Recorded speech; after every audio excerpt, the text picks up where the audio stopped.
FIR ಆಗಿ 12 ದಿನಗಳ ನಂತರ ರಾಜೀವ್ ಗೌಡ ಅರೆಸ್ಟ್. ನಮ್ಮ ಆಫೀಸ್ನಿಂದ ಫೋನ್ ಮಾಡಿ ಇವತ್ತು ರಾಜೀವ್ ಗೌಡ ಅರೆಸ್ಟು ಅಂದಾಗ ಒಂದು ಕ್ಷಣ ರಿಕಾಲ್ ಮಾಡೋಕ್ಕೆ ತಗೊಂಡೆ ನಾನು. ಅದರ ಅರ್ಥ ಇನ್ನೊಂದು 12 ದಿವಸ ಹೋಗಿದ್ರೆ ಈ ಕೇಸನ್ನು ಜನ ಮರ್ತೇ ಬಿಡ್ತಿದ್ರು.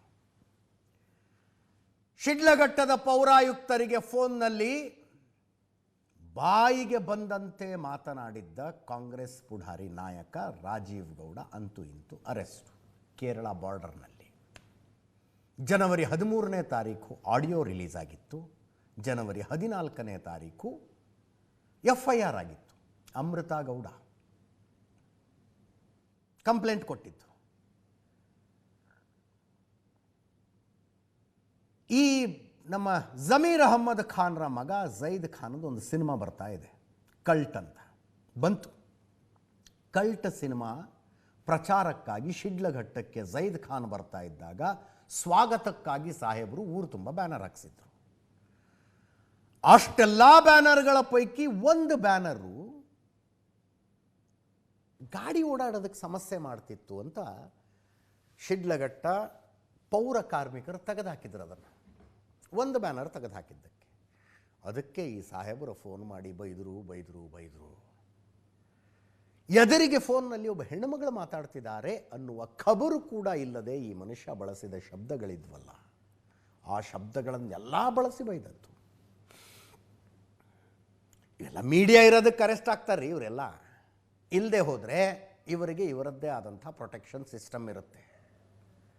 ಈ ಸುದ್ದಿ ಮೀಡಿಯಾದಲ್ಲಿ ಬರದೇ ಹೋಗಿದ್ರೆ, ಮೀಡಿಯಾದವರು ಪ್ರತಿದಿನ ಯಾಕ್ರಪ್ಪ ಇನ್ನೂ ಅರೆಸ್ಟ್ ಆಗಿಲ್ಲ ಅಂತ ಕೇಳದೆ ಹೋಗಿದ್ರೆ ಶಿಡ್ಲಘಟ್ಟದಲ್ಲೇ ಓಡಾಡ್ಕೊಂಡಿರ್ತಿದ್ರು ಸಾಹೇಬರು. ಅಲ್ಲೆಲ್ಲ ಮಂಗಳೂರು ಕೇರಳ ಗಡಿಗೆಲ್ಲ ಹೋಗೋ ಅವಶ್ಯಕತೆಯೇ ಇರ್ತಿರಲಿಲ್ಲ. ಅರೆಸ್ಟ್ ಮಾಡಿ ಕರ್ಕೊಂಬರ್ತಿದ್ದಾರಂತೆ ಶಿಡ್ಲಘಟ್ಟಕ್ಕೆ. ಜನವರಿ 12ನೇ ತಾರೀಕು ಝೈದ್ ಖಾನ್ ಶಿಡ್ಲಘಟ್ಟಕ್ಕೆ ಬರಬೇಕಾಗಿತ್ತು. ಆವತ್ತು ಬ್ಯಾನರ್ ತೆಗೆಸಿದ್ರು ಮೇಡಮ್ಮು.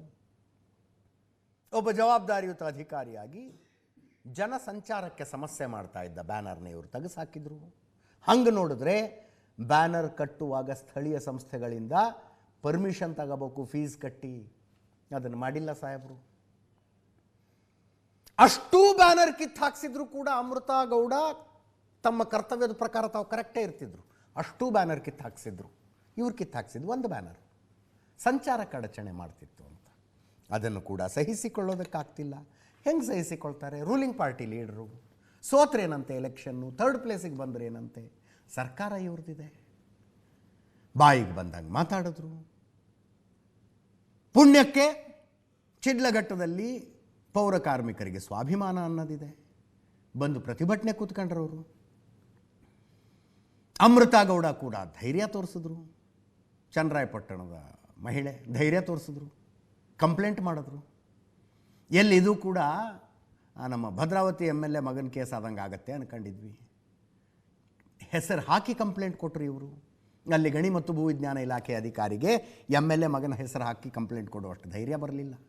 ಇವ್ರಿಗೆ ಧೈರ್ಯ ಬಂತು, ಕಂಪ್ಲೇಂಟ್ ಕೊಟ್ಟರು, FIR ಆಯಿತು.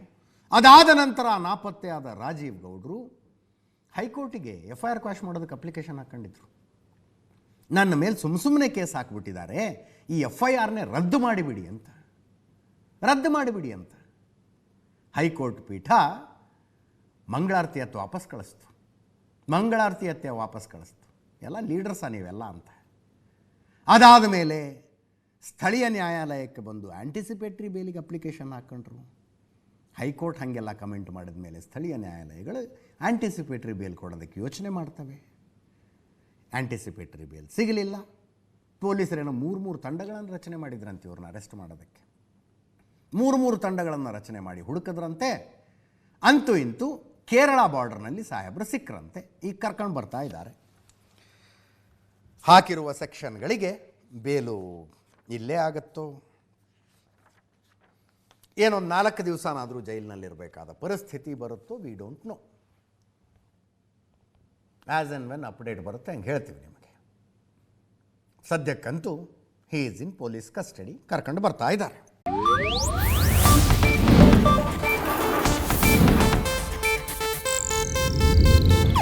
ಇದು ಏಷ್ಯಾನೆಟ್ ನ್ಯೂಸ್ ನೆಟ್ವರ್ಕ್ ಪ್ರಸ್ತುತಿ.